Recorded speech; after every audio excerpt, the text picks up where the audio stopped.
இந்த பர்த்டேக்கெல்லாம் இந்த டேட் இந்த வருஷம் போடும்போது 60ன்னு போடாதீங்க. நான் அடுத்த வருஷம் என் பர்த்டே கொண்டாடும் போது 60ன்னு போடாம 20ன்னு போடலான்னு இருக்கேன். ஏன் அப்படின்னு கேட்டீங்கன்னா, அதை பார்க்கும்போது எனக்கு தெரியணும், இன்னும் என் முன்னாடி பலத்தோடு செயல்பட 20 வருஷம் தான் மிச்சம் இருக்கு அப்படின்னு புரிந்து கொண்டு செயல்படுவதற்கு ஏதுவாக இருக்கும். ஆமென்.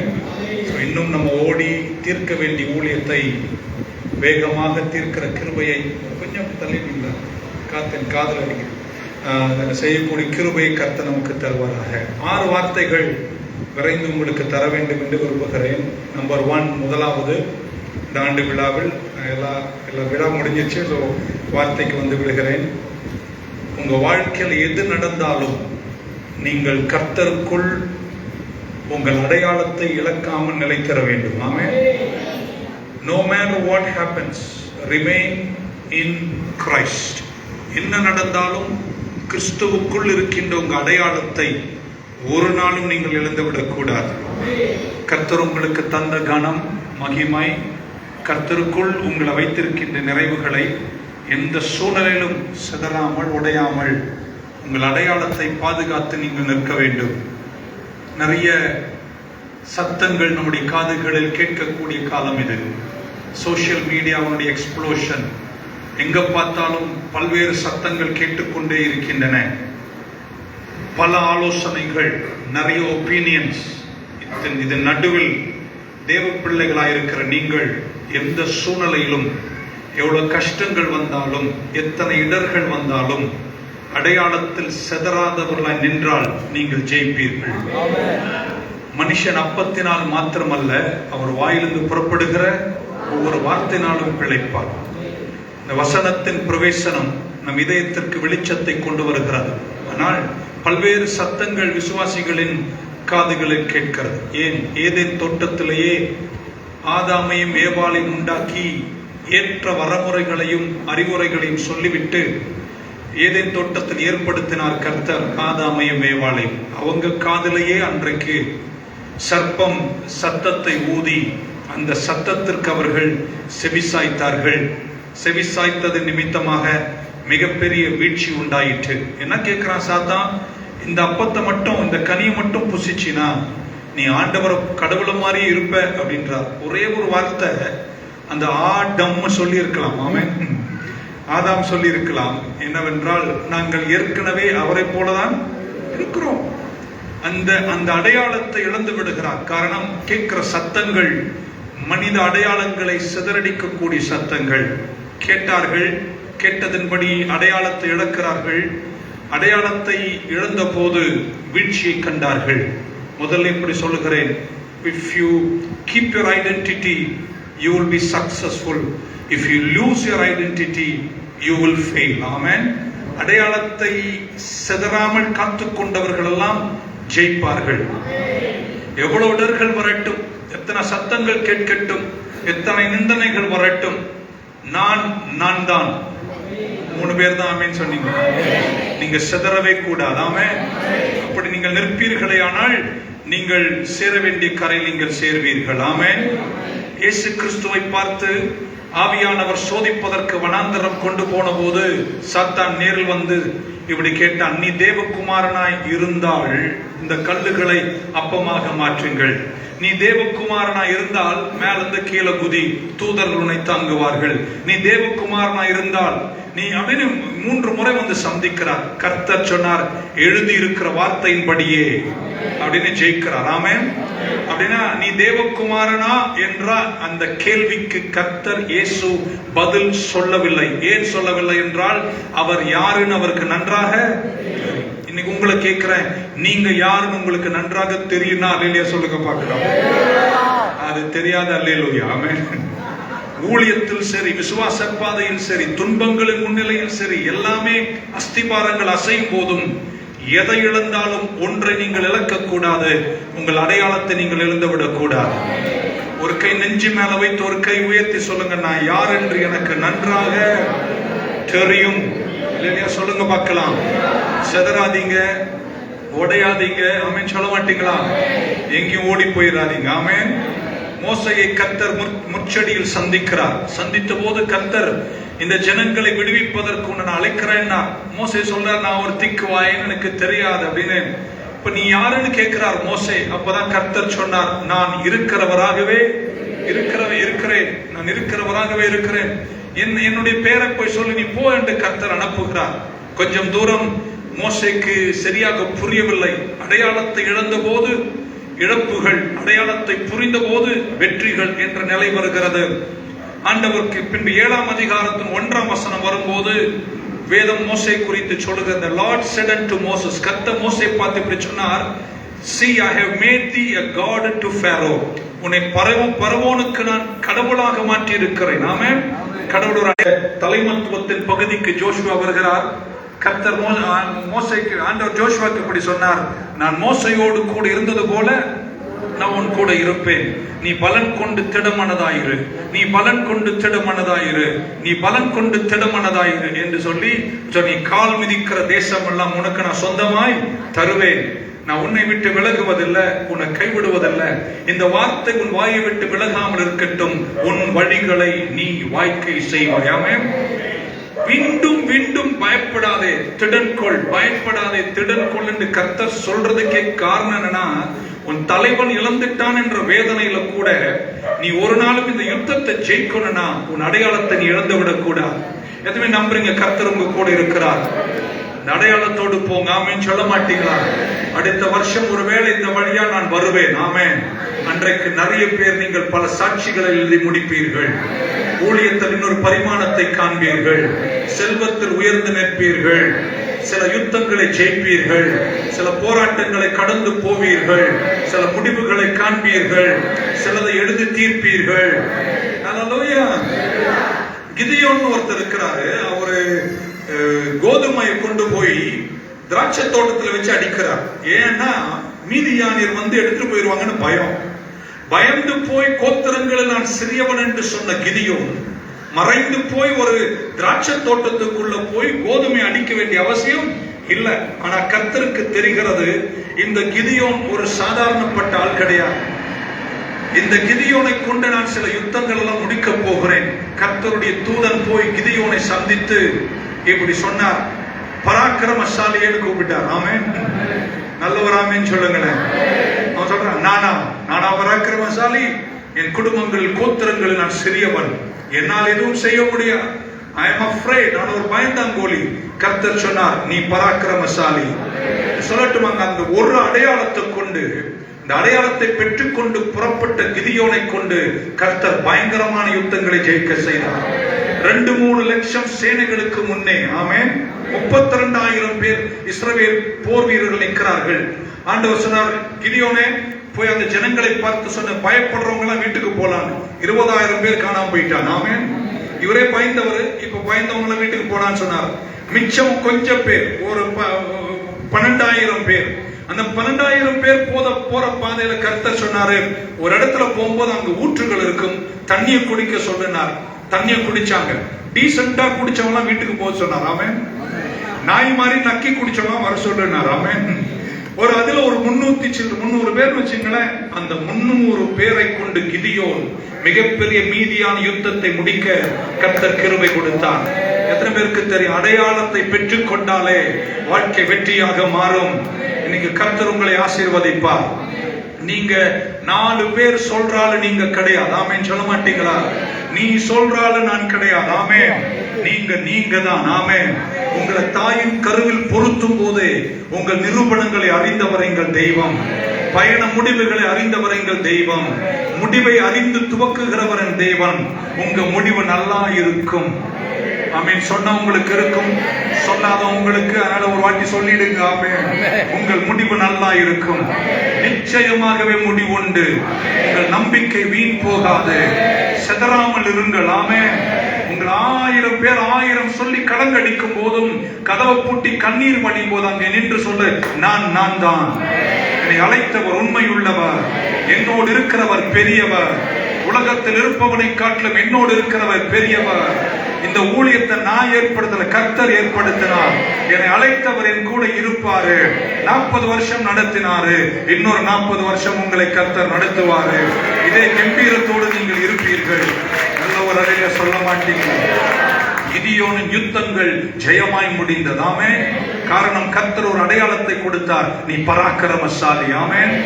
எலியா கர்மேல் மலை மேல நிற்கிறார், உங்களுக்கு தெரியும். நான் சொல்லி வேகமாய் போகிறேன். பல நேரம் போராட்டம் நடந்தது.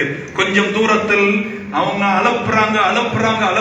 அலப்பலுக்கு நடுவில் எலியா தீர்க்கதரிசி ஒரே ஒரு வார்த்தை சொல்லுகிறார். 2ஆம் அதிகாரம் 2 ராஜாக்கள் 1ஆம் அதிகாரத்தில், if I be a man of God அப்படின்றார் இங்கிலீஷ்ல.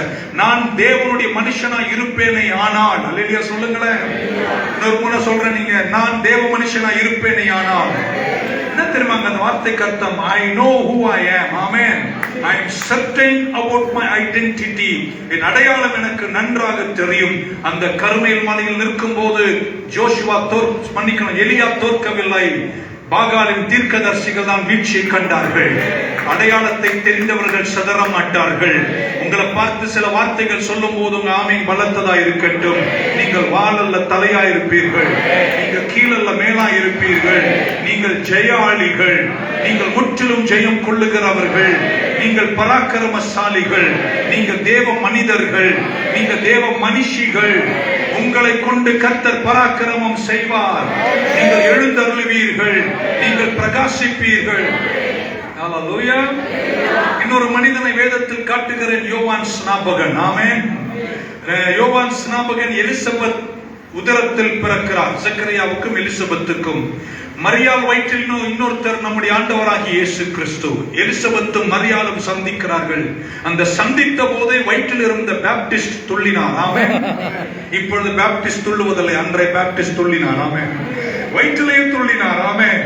காரணம், அவர் பார்த்தபோது எதிரில் இருக்கிற மரியாளின் உதரத்தில் இருப்பது வானத்தை சர்வத்தையும் படைத்த சர்வ வல்லவர் இயேசு கிறிஸ்து. அது அவருக்கு உணர்ந்த போது வயிற்றிலேயே அவருக்கு உணர்வு உண்டாயிற்று. வளர்ந்தார். கடைசி தீர்க்கதரிசி, பழைய ஏற்பாட்டின் கடைசி தீர்க்கதரிசியாய் இந்த பூமியில் வந்து எங்கும் சுட்டி தெரிந்து ஊழியத்தை தொடங்குகிறார். யோவான் ஸ்நாபகன் ஊழியம் மிகப்பெரிய வளர்ச்சியை கண்டது. திரள் ஜனங்கள். ஆமென். இயேசுவை யாருக்குமே தெரியாது. தச்சனின் பிள்ளை என்று சொல்வார்கள். 12 வயது தேவாலயத்துக்கு போகிறார். ஆனால் யோவான் ஸ்நாபகன் ஊழியமோ ஆயிரக்கணக்கு லட்சக்கணக்கு மக்கள் திரண்டு கூடுகிறார்கள். அந்த யோவான் ஸ்நாபகன் அவர் யார் என்றும் வருகிறவர் யார் என்றும் நன்றாக அறிந்தவராய் நின்று கொண்டு சொன்னார், இதோ உலகத்தின் பாவத்தை சுமந்து தீர்க்கிற தேவ ஆட்டுக்குட்டி வருகிறார். ஆமென். சொல்ல மாட்டீங்களா? இவர்தான் மேசையா என்ற முழக்கம். ஆமென்.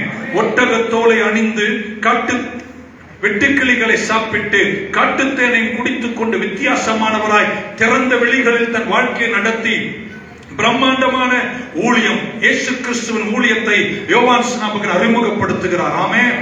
அவருடைய அறிமுகப்படுத்துதலே அவருக்கு நன்றாக 2 விஷயத்தை சொல்றார். I know who he is and I know who I am. ஆமென்.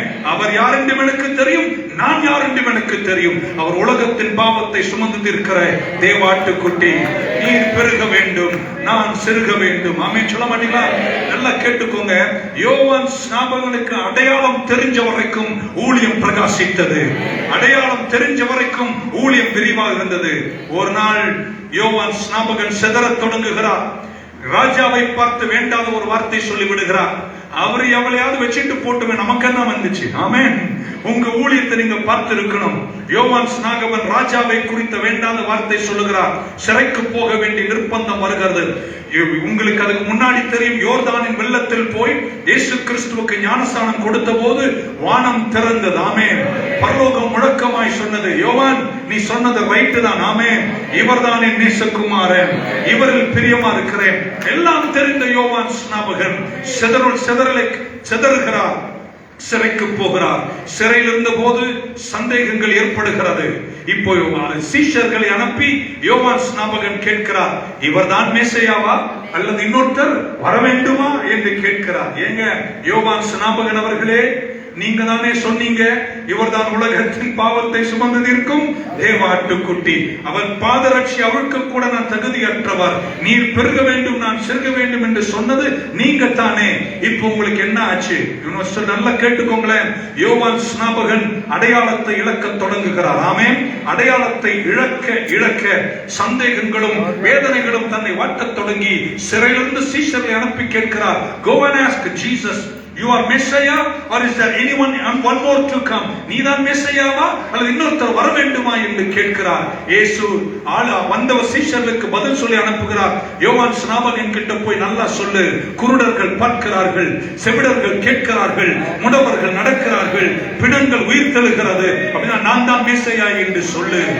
சொல்லட்டுமா? நல்லா கேட்டாமேன்னு சொல்லுங்க. யோவான் ஸ்நாபகனுடைய அடையாளம் தெரிஞ்ச வரைக்கும் யோவான் ஸ்நாபகன் ஊழியம் வெற்றி. என்னைக்கு அடையாளத்தை இழந்தானோ அது மரண வீழ்ச்சியை கொண்டு வந்தது. இன்னைக்கு உங்களை பார்த்து இயேசுவின் நாமத்தில் உற்சாகப்படுத்துகிறேன். எத்தனை இடர்கள் வந்தாலும் நீங்களா இருங்கள். இல்லையா? சொல்ல மாட்டீங்களே? கிராஷ் ஆகாம இருக்கணும்னா, ஆமென், வீழ்ச்சி காணாம இருக்கணும்னா உங்கள் அடையாளத்தை நீங்கள் ஒரு நாளும் இழக்கவே கூடாது. ஆமென். என் ஜியோகிராபி டீச்சர் என்ன மக்குன்னு சொன்னார். ஆமென். என் தாத்தா என்னை பார்த்து உருப்பட மாட்டேன்னு சொன்னார். ஆமென். என் பக்கத்து வீட்டுக்காரன் என்ன சொன்னா நீ சீக்கிரம் செத்துருவேன்னு சொன்னான். அவன் இன்னைக்கு இல்ல, நான் இன்னும் இருக்கிறேன். சொல்ல மாட்டீங்களா? 1000 சத்தங்கள் உங்கள் காதில் கேட்டு உங்களை இறக்கக்கூடிய சத்தங்கள் உங்கள் காதில் கேட்கும் போது, கண்ணீர் வடிக்கும் சூழல் நிற்கும் போது கண்ணீரை தொடச்சிட்டு ரொம்ப கஷ்டமா இருந்தா நல்ல வேஷ்டியை வாங்கி நெஞ்சில் இறுக்கி கட்டிட்டாங்க. நின்று சொல்லு, நான் தாயா, என்னை அழைத்தவர் கர்த்தரையா, நான் அவருக்குள் கிறிஸ்துவுக்குள் புது சிருஷ்டியா இருக்கிறேன், நான் உன்னதமான தேவனுடைய பிள்ளை, நான் அழைக்கப்பட்டவர் ஊழியக்காரன். சொல்ல மாட்டீங்க? பக்கத்துல ஒருத்தர் தட்டி சொல்லுங்க, நான் யாருன்னு எனக்கு நல்லா தெரியுங்க. ஒரு வேற சொல்ல வந்துட்டார், நான் யாரு? ஆமென் சொல்ல மாட்டீங்களா? உங்க அபிப்பிராயத்தை கேட்க நான் வரல. ஆமென் சொல்ல மாட்டீங்களா? நீங்க கொடுக்கிற ஒப்பீனியன் கேட்க நான் வரல. எனக்கு தெரியும் நான் யார் என்று. என்னை தாயின் கருவில் பொருத்தும் போதே கர்த்தர் என்னை குறித்து அறிந்திருந்தார். என் அவயவங்களில் ஒன்றாக உருவாக்கப்படும் முன்னே அவர் என்னை அறிந்திருந்தார். என்னை விசித்திர வினோதமாய் படைத்திருக்கிறார். ஆமென். உங்களை போல அளவுள்ளவர்கள் இந்த தமிழ்நாட்டிலே இல்லை. 7 பேர் ஆமேன் சொன்னீங்க. மிச்சம் எல்லாம் ஆமேன் சொல்ல ஏற்றுமா? உங்க மேல உங்களுக்கே நம்பிக்கை இல்ல. இன்னொரு முறை சொல்ல போறீங்க, தமிழகத்திலே வெற்றி பூத்தவங்க நீங்க தாங்க. பரவாயில்ல, அந்த ஆமேனுக்கு நன்றி. ஆமேன். அப்போஸ்தலனாகிய பவுல் 12 சீஷர்கள், பின்பு 11 அவர்கள், பின்பு சீட்டு போட்டோர் எடுக்கிறார். இந்த 12 சீஷர்கள் ஒருவன் பவுல் அல்ல. ஆமென். அவர் தமிழ் நல்லா சொல்லுகிறார், நான் யார் என்று எனக்கு நன்றாக தெரியும். என்னை அழைச்சது சும்மா அங்க இங்க செதறி ஊழியம் செய்வதற்குள்ள. பீட்டர், நீ விருத்த சேதனத்தை கவனி, நான் புறஜாதிகளை கவனிக்கிறேன். இது இயேசு ஒரு நாள் பல இடங்களுக்கு போய்விட்டு ஒரு இடத்தில் வந்து சீஷர்களை பார்த்து மத்தேயு சுவிசேஷம் 16 கேட்கிறார், இந்த ஊர்ல என்ன பத்தி என்னடா சொல்றாங்கன்னு கேட்டார். ஆமென். எனக்கு ஒரு ஆசை தெரிஞ்சுக்கணும். What are everybody speaking? என்ன பத்தி இந்த ஊர்ல என்ன சொல்றாங்க அப்படின்னு கேட்டார். உடனே சீஷர்கள் சொன்னார், சிலர் உம்மை ஏசாயா என்றும், சிலர் உம்மை எரேமியா என்றும், சிலர் உம்மை ஏசாயா என்றும், சிலர் உம்மை தீர்க்கதரிசிகள் ஒருவர் என்றும் சொல்லுகிறார்கள். இயேசுக்கு தெரியும், கடைசி வரைக்கும் என்ன பத்தி இந்த உலகத்துல 2025 வருஷத்துல ஆம்பூர்ல கூட இப்படிதான் சொல்லுவாங்கன்னு அவருக்கு நல்லா அதனாலதான் பாட்டை எழுதி போட்டாங்க, புத்தர் காந்தி இயேசு பிறந்தது ஏழைகள் நமக்காக. என்ன தனித்தன்மையா தேவன் என்று பார்க்க மாட்டாங்க.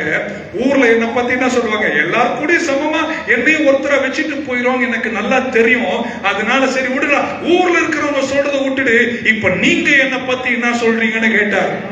அப்பதான் பேதுரு உரக்க சத்தத்தோடு சொன்னார், நீர் ஜீவிக்கிற தேவனுடைய குமாரனாகிய கிறிஸ்து. சொல்ல மாட்டீங்களா? நீர் ஜீவிக்கிற தேவனுடைய குமாரனாகிய. உடனே இயேசு பிரதி உத்தரமாய், ஆமென் சொல்ல மாட்டீங்களா? இது மாம்சமும் ரத்தமும் உனக்கு அறிவிக்கவில்லை, இது பரலோகம் உனக்கு அறிவித்தது. இது என்னுடைய அடையாளம், இது என்னுடைய ஐடென்டிட்டி. இதற்காக தான் வந்தேன். நான் ஜீவிக்கிற தேவனுடைய குமாரனாகிய கிறிஸ்து. இந்த கல்லின் மேல் என் சபையை நான் கட்டுவேன், பாதாளத்தின் வாசல்கள் அதை மேற்கொள்ளுவதில்லை. அல்லேலூயா சொல்ல மாட்டேன். உங்களை கேட்கிறங்க, 2000 வருஷம் முடிஞ்சு 2025 வந்து ஊரெல்லாம் தொலைச்சு கட்ட 1000 பிரச்சனைகளை கொண்டு வந்து ஒரு நாடே கிறிஸ்தவத்தை தள்ளும் போது இன்னொரு நாடு பற்றி எரிகிறது. ஆமென். ஒரு நாட்டுல கிறிஸ்தவத்தை மறக்கும் போது இன்னொரு நாட்டுல கர்த்தர் அக்கினி கொளுத்தி விடுகிறாரு. தமிழகமே, நீங்க கர்த்தரை மறந்தா கர்த்தர் பாகிஸ்தானை எழுப்புவார். சொல்ல மாட்டீங்களா? நீங்கள் என்னை மறந்தால், ஆமென் சொல்ல மாட்டீங்களா? நான் அங்கே வந்து உங்க மூக்கில் குத்தி கொண்டிருக்க மாட்டேன். ஆமென். நான் கால் தூசியை தட்டி அடுத்த கிராமம் போகிற தெய்வம் நான். சொல்ல மாட்டீங்களா? என் மேல் ஏக்கமாய் இருந்து, என் மேல் வாஞ்சையாய் இருந்து, என் மேல் அன்புள்ளவர்களாய் நீங்கள் இருந்து என் பக்கமாய் திரும்பி எனக்காய் நிற்பீர்களானால் என் அற்புதங்களும் அடையாளம் உங்களுக்கு காண்பிப்பேன். என்ன நீங்க புறக்கணிச்சா அங்க வந்து உங்க மூக்க பிடிச்சு முடிய பிடிச்சு ஆட்டிக்கிட்டு உங்க பேரெல்லாம் கேட்டுட்டு இருக்க மாட்டேன். ஆமென். நான் அடுத்த கிராமம் போகிறவர். அதனால இயேசு கிறிஸ்து நாசரேத்துக்கு போகும்போது ஒரு அற்புதம் நடக்காத போது கால் தூசியை தட்டிட்டு பக்கத்து கிராமத்துக்கு போனார் என்றால் அவர் ஒரு இடத்துல மூடினா அவர் அடுத்த இடத்துல எழும்புவாரு. இந்தியாவே நீங்கள் சபையை மூடினால் ஆமென் சொல்ல மாட்டீங்களா? சுட்டி இருக்கிற பங்களாதேஷ் பாகிஸ்தான் கத்தர் எழுப்புதல் கொளுத்தி விடுவாரு. இல்லையா சொல்ல மாட்டீங்களாங்க? சொன்னார், இந்த அடையாளத்தின் மேல் என் சபையை நான் கட்டுவேன்.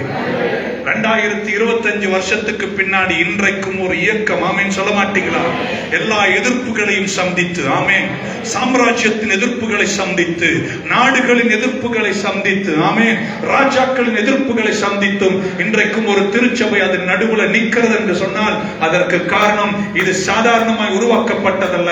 இது ஜீவிக்கிற தேவனுடைய குமாரன் என்ற அடையாளத்தின் மேல் கட்டப்பட்ட திருச்சபை. பாதாளத்தின் வாசல்கள் அதை மேற்கொள்ளுவதில்லை. ஹல்லேலூயா, ஆமென். எத்தனை பேர் நீங்க அடையாளம் உள்ளவர்களாய் இருப்பீர்கள்? இந்த வார்த்தை ஒரு முறை சொல்லும் போது எல்லோரும் கை உயர்த்தி ஆமென் சொல்லுங்க. நீங்க தான். உங்களை யார் இறக்குனாலும் எவர் முன்னாடி இறங்காதீங்க. நீங்க தான். உங்க அடையாளத்தை தூக்கி வைங்க. ஆமென் சொல்ல மாட்டீங்களா? ஆதாரை விட, ஆமென், லைசன்ஸை விட, ரேஷன் கார்டை விட உங்க அடையாளம் நீங்க யார் என்று தெரிந்தவர்களாய் அடுத்த முறை சாத்தான் குடும்பத்தில் வந்து தலை விரிச்சு நிற்கும் போது சொல்லு, நான் யார் என்று எனக்கு நன்றாக, கிறிஸ்துவுக்குள் வாழும் எனக்கு எப்போதும் வெற்றி உண்டு. என்னென்ன துன்பம் வந்தாலும் நான் சோர்ந்திடவே மாட்டேன். யார் என்ன சொன்னாலும் நான் கலங்கி விடவே மாட்டேன். ஏனென்றால் நான் கர்த்தருக்குள் வெற்றி வீரனாயிருக்கிறேன். ஹல்லேலூயா. ஒரு ரூபாய் உங்களுடைய வேல்யூ கூட்ட போறதும் இல்ல. 1000 கோடி இழந்தாலும் உங்களுடைய வேல்யூ குறையாது. ஏன்னா நீங்க தான். என் மதிப்பையும் என் வேல்யூவையும் என்னுடைய தூக்கி நிறுத்தி நான் யார் என்று புரிந்து கொண்டு ஜெயிப்பதற்கு காரணமாயிருப்பது நான் கிறிஸ்துவுக்குள் இருப்பதுதான்.